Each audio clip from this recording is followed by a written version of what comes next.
जय हिंद साथियों। कैसे हो आप सब लोग? जकास। तो ठीक है फिर। आज का जो डिबेट का टॉपिक है वो उसका नाम है nuclear families versus combined families, संयुक्त परिवार बनाम एकल परिवार। ये टॉपिक ऐसा है जिस टॉपिक पे सभी लोगों को अपनी अपनी राय हो सकती है। बहुत सारे बच्चे ऐसे भी होंगे जिन्हें मतलब क्या बोलते हैं न्यूक्लियर फैमिली पसंद है, लेकिन वो कंबाइंड फैमिली के पक्ष में बोलना होगा। और बहुत सारे बच्चे वो भी हैं जिन्हें कंबाइंड फैमिली पसंद है, लेकिन वो कौन से पक्ष में बैठे हुए हैं? न्यूक्लियर फैमिली के पक्ष में बैठे हुए हैं। तो उसमें कोई ये वाला मामला नहीं कि उनकी मत को देख के ये वाली कंडीशन बनाने लग जाओ, या फिर डिबेट को देख के कि नहीं देखो ये तो न्यूक्लियर फैमिली की मतलब बात कर रहे हैं, ये कंबाइंड फैमिली की बात कर रहे हैं। और आप लोग शुरुआत कीजिए, लास्ट में कंक्लूजन मिल जाएगा। तो संयुक्त परिवार में सबसे पहले ये होता है कि सभी लोगों का प्यार मिलता है, सभी एक दूसरे से मिलजुल कर रहते हैं। लेकिन एकल परिवार में जो अकेलापन महसूस होता है वो सबसे ज़्यादा होता है। लेकिन अगर अपन संयुक्त परिवार की बात करें तो संयुक्त परिवार में सभी लोग मिलजुल कर रहते हैं, कोई भी त्यौहार वगैरह हो मिलजुल कर सेलिब्रेट करते हैं। लेकिन जो एकल परिवार होता है उसमें अकेलापन महसूस होता है।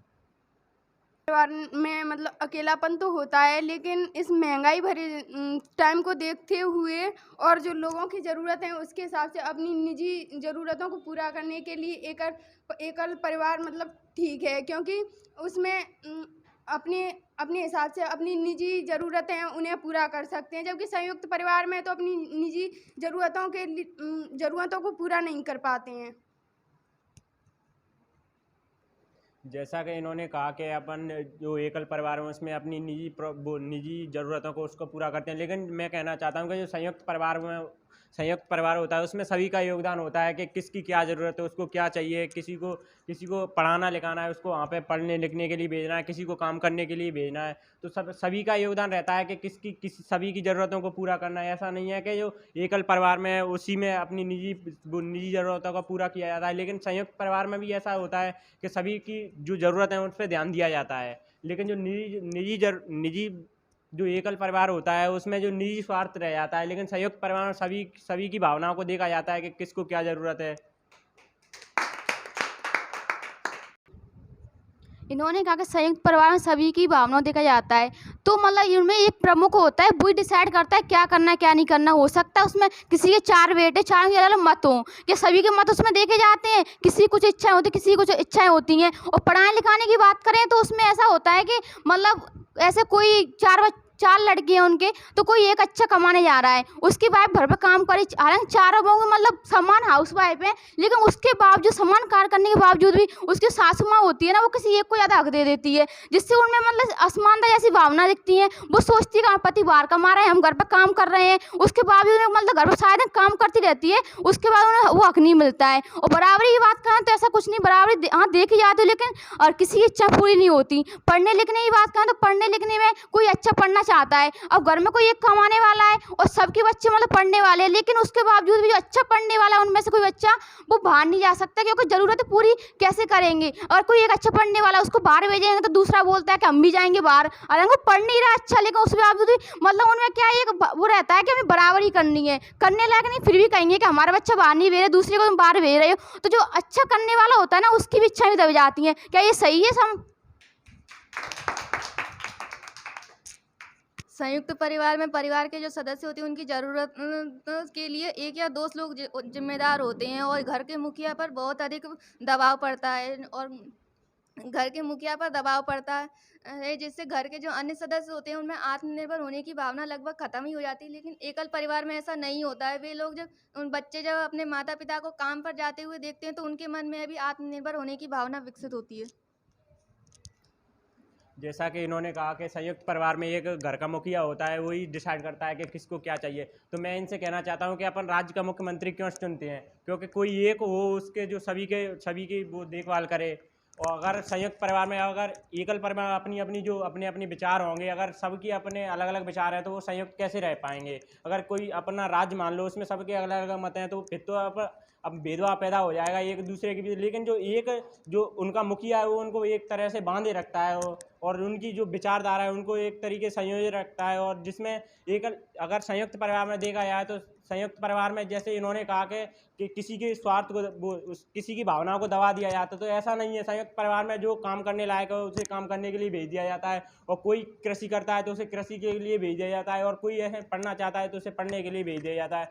जैसे कि इन्होंने कहा कि जो महिलाएं के जिसका पति बाहर काम करने के लिए जाता, तो ऐसा भी तो होता है कि वो जो महिला है उसके पति के साथ काम करने के लिए भेज दिया जाता है कि तुम यहाँ पे अपनी वाइफ को लेकर जाओ, अपने बच्चों को लेकर जाओ।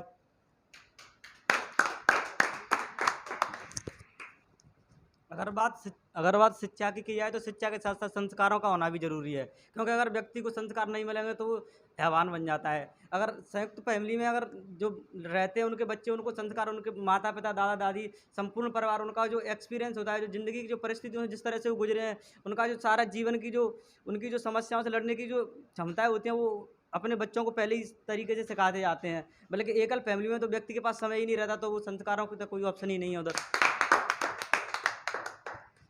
आपने संस्कारों की बात की है, तो एकल फैमिली है वो भी संयुक्त परिवार से ही निकल कर आई है, और उनमें भी वो संस्कार होंगे तो कहीं ना कहीं वो मतलब अपने बच्चों को वो संस्कार सिखा सकते हैं। लेकिन जो संयुक्त परिवार होते हैं उनमें जो बुजुर्ग व्यक्ति होते हैं उनकी विचारधारा मतलब पुरानी होती है, और वो नए विचारों को अपनाना नहीं चाहते।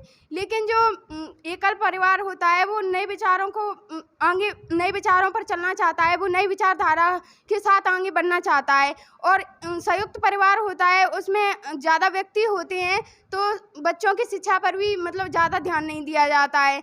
लेकिन जो एकल परिवार होता है वो अकेले होते हैं, उनके बच्चे होते हैं, तो उनके प्रति उनकी एक जिम्मेदारी होती है, तो बखूबी वो मतलब उनके प्रति निभाते हैं ताकि हमारे बच्चे आगे बढ़कर हमारा नाम रोशन करें, वो उन पर ध्यान देते हैं। पहली बात तो जिस प्रकार से इन्होंने कही थी कि माता पिता संस्कार देते हैं, तो मैं इनसे पूछना चाहता हूँ कि जो माता पिता संस्कार देते हैं वो कहाँ से लेके आते हैं, उनको कौन देता है? दादा दादी। जब दादा दादी यही नहीं परिवार में तो फिर बच्चों के पास संस्कार कहाँ से आएंगे?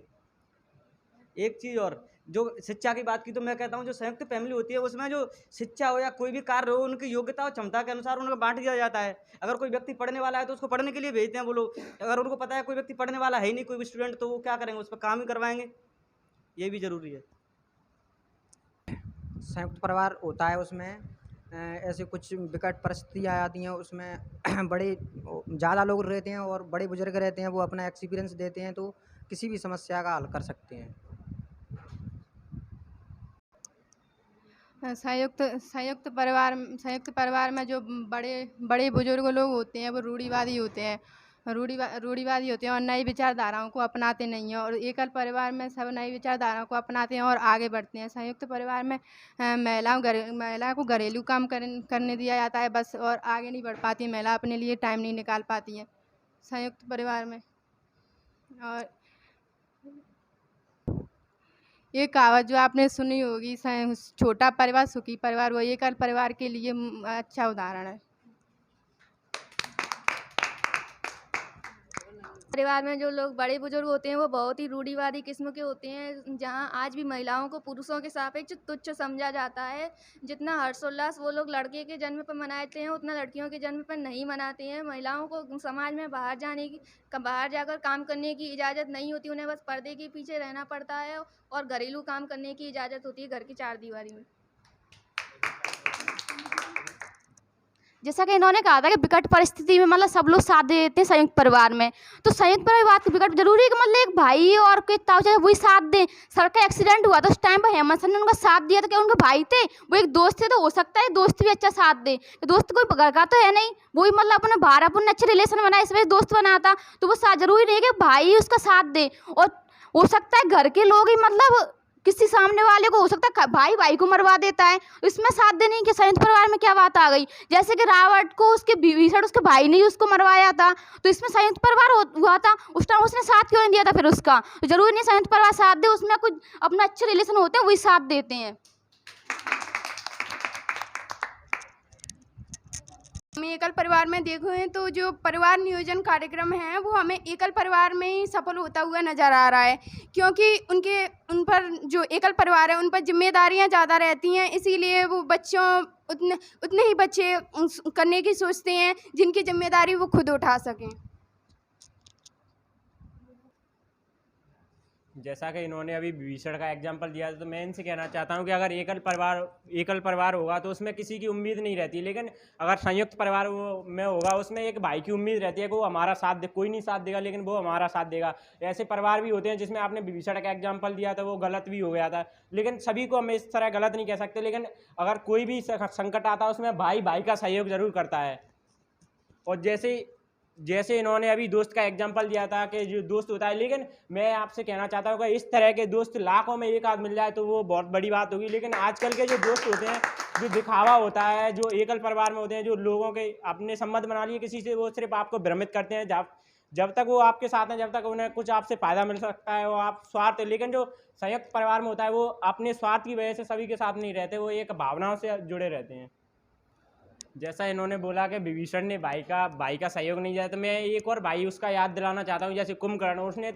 उसने बोला था कि भगवान से लड़ने की मतलब, लेकिन उसने कहा कि मैं अपने भाई का सहयोग दूंगा भले ही मेरी जान चली जाए, और उसका जो पुत्र था उसने अपने पिता का पूरा सहयोग किया था। और जैसे हम देखें कि राम की तरफ देखें तो उसके भाई भरत ने उसका जो भरपूर सहयोग दिया था। उन्होंने बोला कि वो भले ही अपने भाई वनवास चले गए लेकिन गद्दी पर सिर्फ वही बैठेंगे, क्योंकि उनकी जो भावना है, उनका जो प्यार है उनके लिए वो दर्शाना चाहते हैं, लेकिन जो एकल परिवार है उसमें ऐसा नहीं होता है। जो मतलब जो एक बच्चे की बात कही थी कि बच्चे उतने पैदा करते हैं जिनका वो भरण पोषण कर सकें, तो बच्चे तो वो पैदा कर लेते हैं इतने, लेकिन जो उनकी देखभाल करने का मामला आता है तो फिर वो देखभाल करने का समय आता है, उस समय वो कहाँ चले जाते हैं। क्योंकि जब एक समय तो वो भी होता है जब बच्चे पैदा होते हैं, जो एकल फैमिली होती है उसमें ना तो परिवार साथ में रहता है ना कोई भी रहता है। जब अकेले रहता है तो वो टाइम पीरियड होता है उस समय पर जो 5 से 6 महीने का, उसमें वो अकेला महसूस करती है वो महिला। उसकी देखभाल करने के लिए तो भी ज़रूरी होता है कोई ना कोई।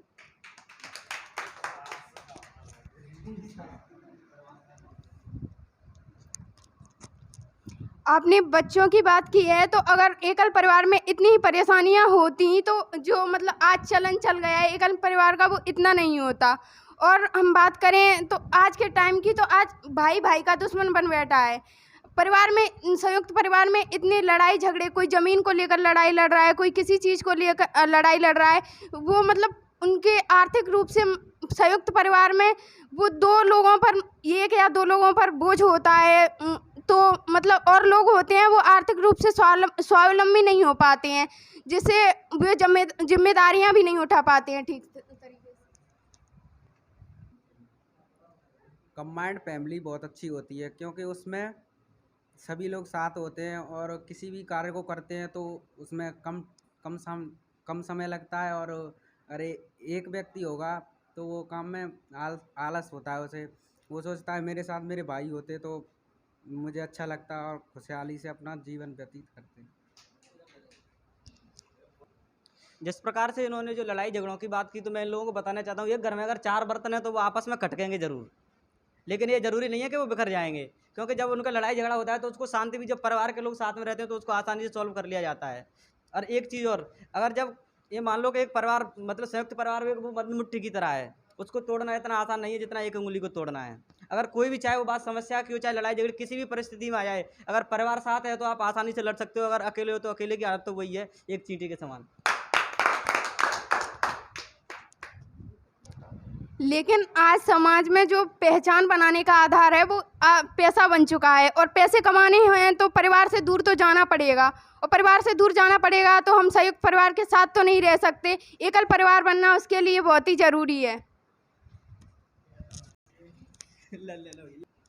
जैसा कि इन्होंने कहा कि पैसा कमाने के लिए न्यूक्लियर फैमिली ज़रूरी है, तो इनका कहने का मतलब ये होता है कि पैसा जब ही कमाया जा सकता है जब आप अकेले हो।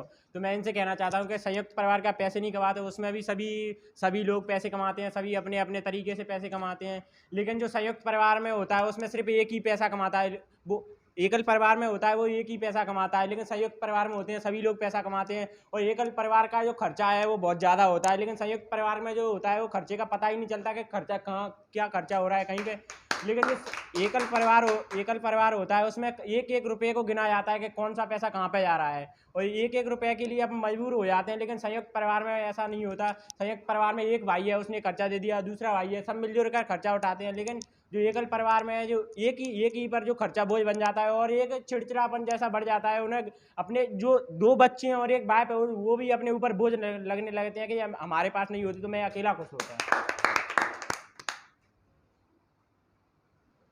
जिस प्रकार से इन्होंने जो पैसे कमाने की बात की, तो मैं इन लोगों को बताना चाहता हूँ, जब कोई बिजनेस आप शुरुआत कर रहे हो, मान के चलो एकल फैमिली से, तो अगर उसमें कुछ घाटा हो गया मान लो, तो उसकी फिर जो भरपाई करोगे आप कहाँ से करोगे। और एक संयुक्त परिवार की तरफ से कोई व्यक्ति अगर बिजनेस स्टार्ट करता है, उसमें घाटा भी पड़ जाता है मान लो, तो उसकी जो मिल बांट के सारे लोग उसका समर्थन कर देते हैं, जिससे उसको बहुत, ना तो वो अकेला महसूस करता है और ना ही उसको कोई घाटे की चिंता रहती है।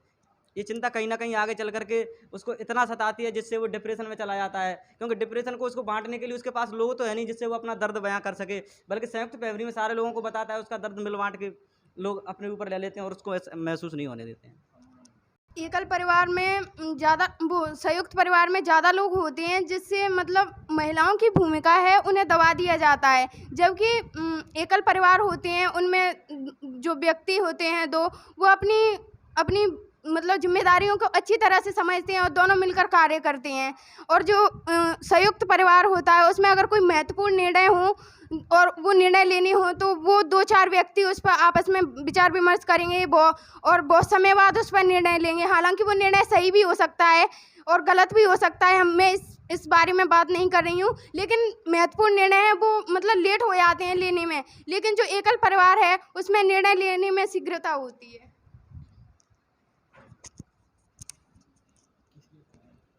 जिस प्रकार से इन्होंने जो निर्णय लेने की क्षमता की बात की, तो पहले तो मैं इन लोगों को बता देना चाहता हूँ, जो हमारी सोसाइटी में कहावत चलती है कि बिना विचारे सो करे, सो पाँच सो पचता है।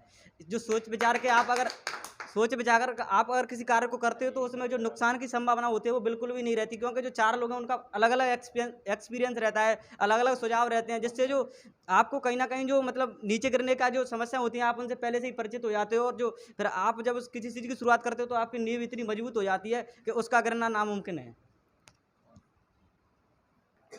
एकल परिवार में जो बच्चों को भी लाड प्यार से रखा जाता है, तो परिवार में जो बच्चों को भी लाड प्यार से रखा जाता है, तो वो कई बार जिद्दी हो जाते हैं। और जो संयुक्त परिवार में बूढ़े बड़ों के प्रति जो संस्कार मिलते हैं, वो आप उन्हें अकेले में रहकर नहीं दे सकते। बड़े बुजुर्ग होते हैं, वो अपने पुरखों द्वारा बनाई गई परंपराओं और रीति रिवाजों को आगे बढ़ाते हैं, चाहे वो कितनी नुकसानदायक क्यों ना हो।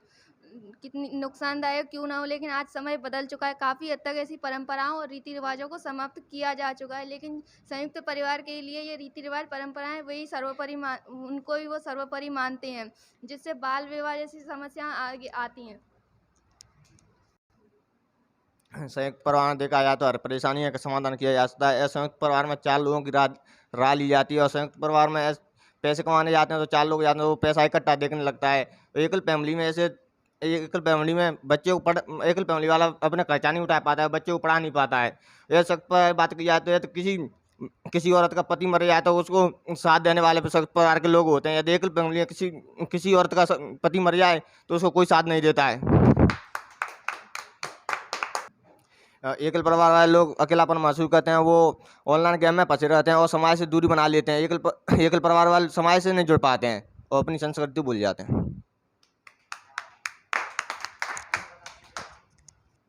जैसे कि हम खेती की बात करें तो किसी के पास मतलब कि 4 बीघा ज़मीन है, तो संयुक्त परिवार रहेगा तो उसमें ये सोचते हैं कि कौन पहले जाएगा काटने के लिए फसल, कौन नहीं जाएगा, तो आलस सा बना रहता है। लेकिन एकल परिवार में वो सोचता है कि मतलब हमें जाना ही है, तो मतलब वो काम पे अपने जल्दी उठ के अपना काम करके फ्री होकर वो पहले काम पे चला जाता है। और जो फल की पैदावार होती है वो 4 बीघा में पहले 10 मन होती थी, लेकिन मतलब अलग अलग होके उसमें वो सोचते हैं कि हमारे में ज़्यादा अच्छी हो जाए, हमारी ज़्यादा अच्छी हो जाए, तो मतलब वो ज़्यादा मेहनत करते हैं कि क्या कौन सी दवा लेके आनी है, किससे सही हो सकता है, तो ज़्यादा मेहनत करते हैं और उससे दुगनी तिगुनी पैदावार होने लगती है। और बोल रहा है कोई? इन्होंने खेती की बात की तो मैं कहना चाहता हूँ 4 लोग होंगे तो जल्दी काम हो जाता है और अकेलापन महसूस नहीं होता है। और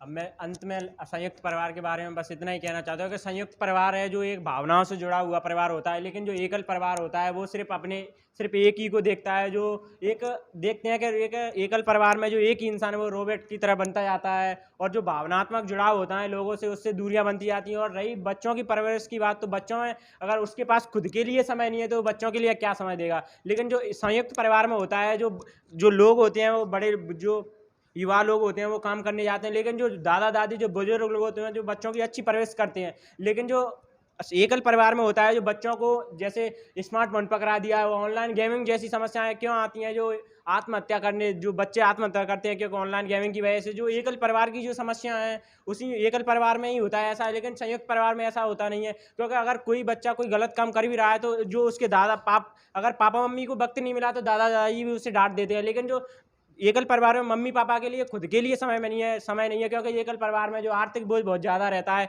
जो पापा काम करने जाता है तो कभी कभी मम्मी भी काम करने चली जाती हैं, तो बच्चे घर पे ही रहते हैं। जो सिर्फ उनके पास स्मार्टफोन या टेक्नोलॉजी के अलावा और कुछ नहीं रहता, जो उन्हें एक अच्छे भविष्य से पीछे ले जाते हैं।